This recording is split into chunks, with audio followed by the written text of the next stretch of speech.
Saaremaa Viikingi meeskonna esindaja Mihkel Räim on kaamera ees.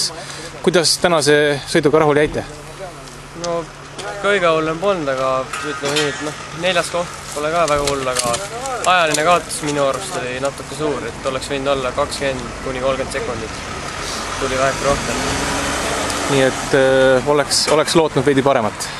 No jah, see endal oli tunne nagu hea ja sellest nagu endal nagu varu oli lihtsalt siin, tiimi eraldi ongi selline, et tiim on sama tugev kui meeskonna nõrgim lüli.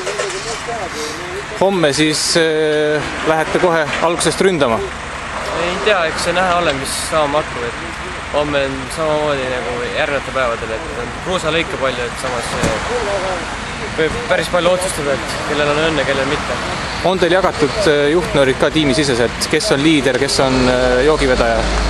Otseselt niimoodi pole, meil on 3-4 sellist taseme poolest kõvemat meest kui teised. Eks see näha ole, et õhtul tiimi koosolek on, siis saab vaatama. Aitäh!